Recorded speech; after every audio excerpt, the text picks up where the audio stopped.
Hello, this is Jeff Brown's Classroom again with Master Uguay, and today we're going to talk about something a little bit different. We're going to be talking about autism and how our understanding of that has changed over the last 30, 40 years. But I can't go back. Don't know that you got a choice, son. No man can walk out on his own story. Now, a lot of this is brought up in this awesome book right here called Is This Autism? I highly recommend this book. It's to help you understand the more recent research that has come out about autism. Now, it talks about our evolving understanding about how 40 years ago, most people had no idea anything about autism. 30 years ago, people thought of autism like the character from Rain Man. How do you know this car? Definitely know this car. It's 1949 Buick Roadmaster, straight 8, Fireball 8. Only 8,095 production models. As somebody who needed constant care and supervision, as somebody who could not take care of themselves and who had all these other issues and problems. Now, about 20 years ago, people started expanding their view of autism to people who were not intellectually disabled, could take care of themselves, but were still very, in many ways, what we thought of as odd or different, kind of like Sheldon in The Big Bang Theory. That's where I sit. Sit next to me. No, I sit there.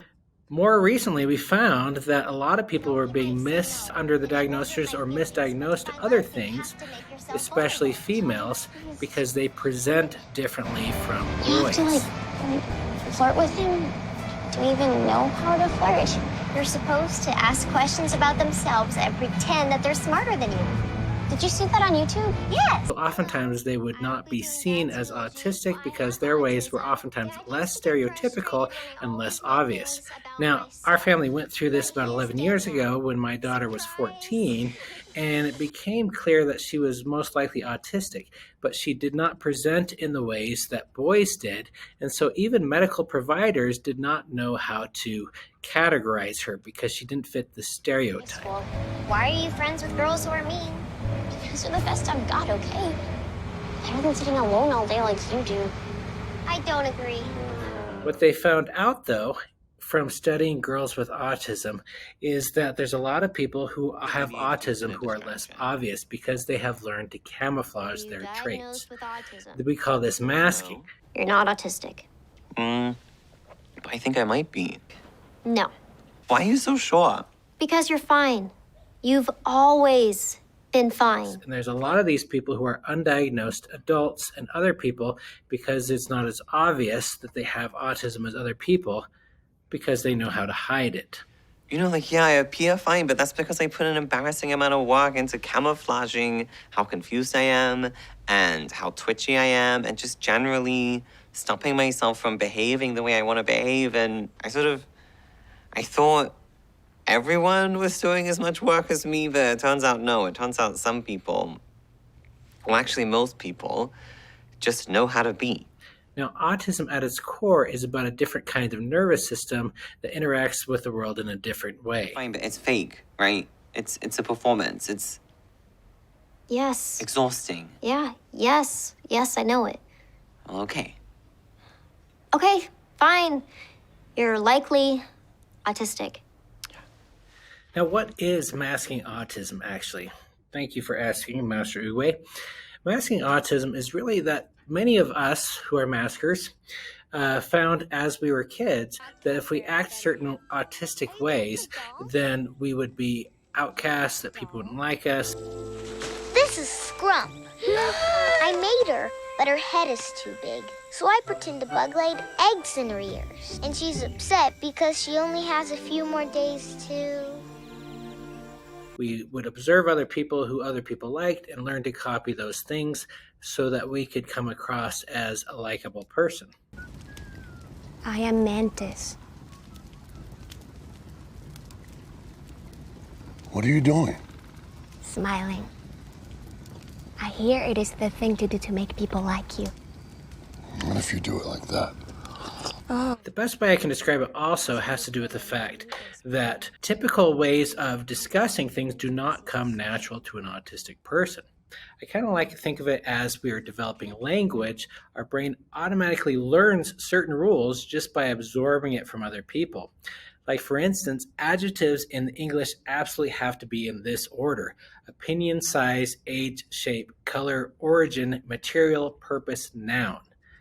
So you can have a lovely little old rectangular green French silver whittling knife, but if you mess with that order in the slightest, you'll sound like a maniac. Now, it's odd that every English speaker uses that list, but almost none of you could write it out.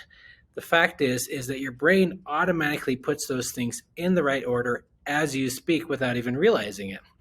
Now, people who are learning the language have to learn the order. So think about having to speak and having to remember the order before you say things so that people don't make fun of you. Those of us who have learned the rules of conversation by watching other people have to remember those rules, and those rules have to be in our mind. Now, a lot of times when I'm teaching, I feel like I'm masking so much that the whole thing is really a performance. A lot like Rango, where he's pretending to be a whole different person the whole time he's in the movie. The Far West. Yeah, that's right, hombres. Place I come from, we kill a man before breakfast just to work up an appetite. Then we salt him, then we pepper him, then we braise him in clarified butter, and then we eat him. You eat them? That's what I said! With most non-autistics, or what we call allistics, the rules of conversation and the rules of communicating come naturally and without thought. They're subcortical, which means that they happen without even thinking about it.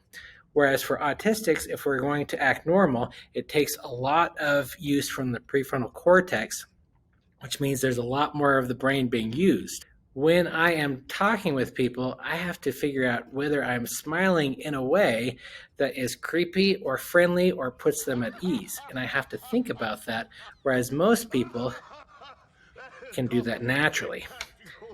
Then I have to think about things like, is my eye contact too much? Am I looking at them too much? I actually still remember when I was 18 years old, a teacher who taught us that you are supposed to look people in the eye, but not all the time. You have to look away every once in a while and look back. And so almost every conversation I have, I'm thinking about that lesson that I had with my teacher about looking them in the eye and oftentimes looking away and then looking back. So that is on my mind, whereas most people, that's natural. So I'll be thinking about my facial expression. Is my tone of voice friendly? Is it not friendly? Am I providing the right amount of eye contact? Am I too close to them? Am I not close enough? Am I speaking in a way that they can understand and hear? And then at the same time, I'm reading their facial expressions. Now, at the same time, most allistics or non-autistics actually can read people's expressions just subconsciously, whereas autistics and those of us who are maskers actually have learned to do that, but it takes a lot of effort through the prefrontal cortex to be able to read through that data. Okay. Let me rephrase that. People never talk to me like that. Stand up. I guess it's kind of scary for them. But that's why I really appreciate what you did in there. Miss Cole? Great. Let me give you my number. Do you have a pen? I don't think I have one.